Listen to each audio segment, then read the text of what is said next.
Hey everybody, this is Grace. Pardon the blinker. But anyway, I want to do a video about that narcissistic smirk. I used to call it a sinister smile when I was younger, before I ever heard of anybody calling it a narcissistic smirk. But to me, it's often like a sideways grin. You know what a smirk is.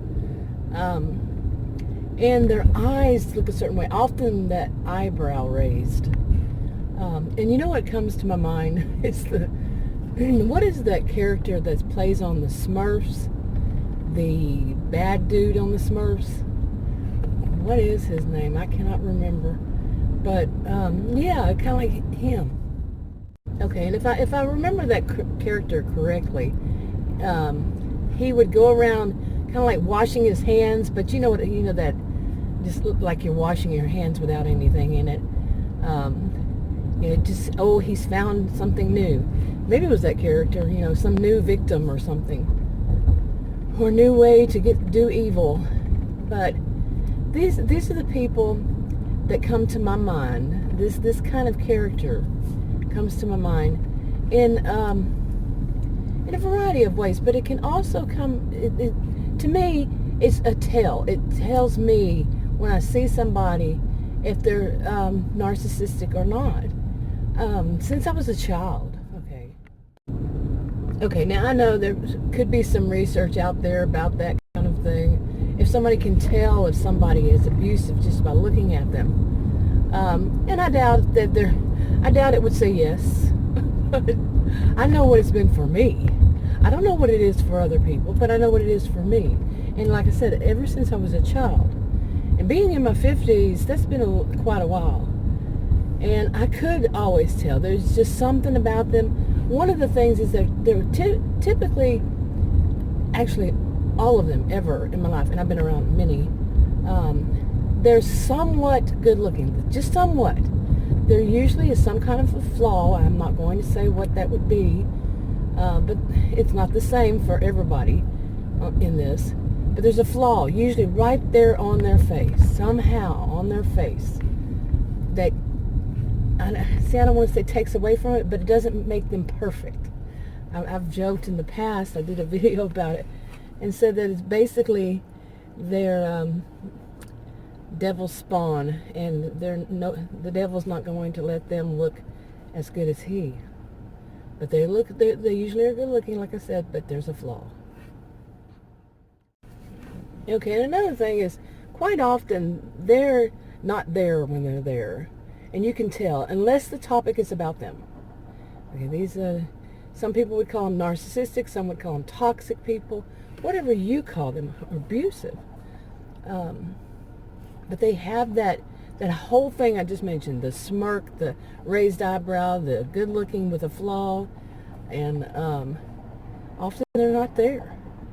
Like I said, unless it's about them, unless, if you're telling them a story about something that happened to you could practically, and sometimes they do it, see them yawn. If they're not actually showing it, that's what they're doing. They're really not listening. They've gone off thinking about something about themselves, or how they can interrupt you to talk about themselves and turn it back around to them. And I've seen this, like I said, consistently since I was a child. I mean, I'm talking in school, growing up with the same, many of us grew up together in the same schools. Elementary, junior high, we had junior high back then, and high school. And graduated together and saw one another after that for, I didn't stay there too long, but yeah. And you can see them now on Facebook, or go to class reunions, whatever it is, and see that you were right on. Well, I was. Okay, that behavior when they were a child, just the whole thing all of that, you can think of many of the things you can think of when you think of somebody who's narcissistic, all about them and all, including what I've just mentioned. You could see it, and you could see it as they aged. They didn't change. They did not suddenly decide that they were wrong about how they behaved, really, and change anything. Did you see that guy? He's just wanting to stick out the road so I can't turn. I live in Narcissismville, as I said. Okay. Now, I know some people think of more like mystical, magical thing that happens. I don't see that as this. I see that as, I don't believe in that mystical, magical thing anyway. But I see this as more as getting to really know that type. That it happened as you were a child. You started learning about it. And you know, as a child, you started, putting things to memory. This person is bad. As a child, you would say bad or evil, maybe, or even as an adult. And this is what they do. This is how they look. And this is the smirk. This is the grin. This is the, spaced out look, whatever. And their personality, how they behave, how they are some smooth talkers and some were this way or that way. And you learn that so young that whenever you meet somebody, it's kind of like, it's not, how is it? It's learned. It's learned. You learn that this is the type. Beware. Watch out. Survival instinct kicks in. Says, remember, this is what this person that reminds you of. And someone will say, oh, you shouldn't judge a new person by some bad memory. Why? I'm not here to give anybody any advice. Remember that. Any advice, counseling, nothing, none of that. This is just my opinion, and I could be wrong. But this is how I see it. I think we learn. Those of us who can. My experience with people who have narcissistic behaviors is they learn one trade usually. One thing they're good at. And they're just kind of clueless all around, but they expect you to know whatever it is that they know. But they don't put pieces together. They don't tend to be able to recognize patterns and, like many of us do. We learn patterns. This is what, when I was a child, this type of behavior became this type as an adult, and this type, not the same people, different people. Then you test it and you see that it's true. You see that it happens with different people. You learn. I haven't seen that really. They're kind of, with people who are toxic, narcissistic, whatever you call it yourself. They're kind of socially inept. Seriously. This type, they're going to try to find something. They might try to find some kind of research that is not exactly connected. But they might do this so they can try to disprove you. So people who can pick up on it will trust their gut. Some people say trust your gut, trust your instincts, trust yourself. You have had these experiences. You know how to judge to keep yourself safe. So, but some people don't want that. The people who are what? Kind of narcissistic, cluster B-ish. Not a diagnosis of anybody with a personality disorder, but the behaviors. Some of the behaviors here and there. But trust yourself. If you've been a victim, trust do you really feel, and how do you really see it. But like I said, some people, they don't want you to do that. They want to find any way to discredit you, any way to say, no, you shouldn't do that. I would say do that, but I'm not here to give anybody advice, like I said. Okay, where was I? I went into the rec center and worked out a little bit. And so where was I? But I was talking about, some people don't want you to be able to trust your gut. Now, some of this stuff I've mentioned in the past before, but I'm bringing it back up again because it's connected to these mean girls type, the narcissistic histrionic, the way I see them. And it doesn't have to be just female. It can be both male and female. And how I see them in about once every season, it comes back up. Season like this is fall, autumn, It's about that. Not perfect science here. Perfect calendar thing. But no, but usually what I'm talking about, get interested in is, or I see it then, is, like on videos. Or it can be something that's a video, online, video or written, whatever. I hear about it. And I just did a video about that, and I thought I'd bring up some of this stuff again. Okay, another part that I had mentioned before was about that. About, like, I get interested in them, in watching them. And it's not really, I don't know if I'd call it interesting. It's more of trying to catch up and see, well, did they ever resolve something? Like I mentioned in the last video, I don't know which ones I'll put up. And even if I'm on the same channel, I've done that before, it might be on a different one. But that of, whether it's male or female or whatever it is, like they are at home, like say a homemaker. It doesn't have to be a homemaker.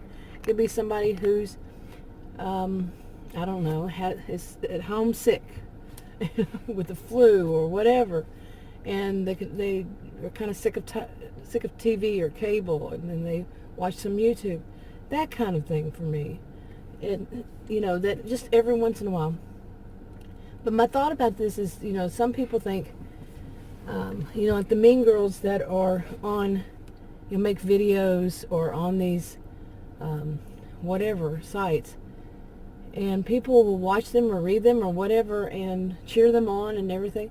Some people think, even I would think, that some of them are, all about, the drama, and they might get a little thrill out of it somehow, or they might justify their own behaviors because they see other people being mean, like grown adults being rude or whatever to other grown adults, or male or female.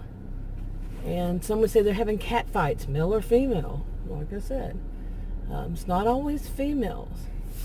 And they like that. They like to see that other people do this too, and they like to learn from it, some of them. But I also think it's, as I've mentioned in some video, probably last season, was that it is like replacing soap operas. And that these are people that, that people know that they're real. Okay. So I brought these up in other videos, and I want to bring it up again and just kind of put it all together. And that's how I see it, is that they're a new kind of, like I said, soap opera, but they can get really bad in them. Seriously, the language you would never see on TV. Yeah, in soap operas. I mean, and the things they say are quite disgusting all around. Seriously, they can get so ghetto with it. And quite ghetto, yeah. Okay, and some might think that it's just, like I was saying, like it's bored and lonely housewives, I don't use the term housewives, homemakers. But no, it doesn't have to be. I think a lot of people get tired of the same old on TV or cable or whatever service they have, and so they've turned to YouTube. It's another, like YouTube or anywhere where you see videos. It's not just YouTube, and then they find something that's interesting to them, even if it's just people like, other people doing daily things, like talking about the subjects that are on their mind that day. Like you're having a conversation with a friend. Maybe their friends are actually at work, or they're homesick and their friends are at work and they have nobody to talk to. You see what I'm saying? I think I don't think it's anything bad about it, except when they get so ghetto. Seriously, cut the ghetto crap out. Really, that's just my opinion. That people are gonna do what they want to. I can't tell anybody what to do, but that's my opinion. Is cut it out. Seriously, what are you think that children don't see that? I said that in the last video too, that yeah, and no, it's not all on their parents. You're a grown adult too. My opinion. But anyway, I just feel like I had fallen asleep before I came out here to go work out, watching the news. Oh my goodness, talk about soap operas with the big major spins, no matter what one. Cable, maybe not all of them. I don't watch all of them, so. Anyway, but I'm tired of all the spins and soap opera. It's over and over and over. This saga, that saga. But I had fallen asleep while I was watching it. And after I had eaten lunch, I was watching it and I fell asleep. Didn't sleep very long. But when I did, I woke up thinking about this again. I had just done a video this morning. Yeah, I think it was this morning. Yeah. And I was thinking about this again, about how some people just take things, they step over these boundaries way too far, that of what's polite, and they think that it's okay. Is it okay? Really, do you really feel that it's okay? But some do, some don't. You know, it's not like there's any kind of police on it, but actually there is. Depends on how far you go, you know. Words have consequences. And I didn't write the rules, they're there. You know, you make threats to people, you incite a riot, or you know, all that kind of good stuff or bad stuff. Yeah, there are consequences to it. So, and I think some of these people, what I've seen, some of them learned. Yeah, there are consequences to those actions. You know, the mean girls, mean boys. Some of them learned recently. Nothing to do with me. I've just heard about it. Well, they learned their lesson. They had to do this or that, whatever. You know, for doing that. But I think people need to be reminded of that. Seriously. I mean, none of us are perfect. I'm not perfect, so. But anyway, I'm going to wrap this up because I was just kind of rambling, but it was a wake up from a nap, but kind of rambling, and worked out a little bit. Talk to you on another video. Bye.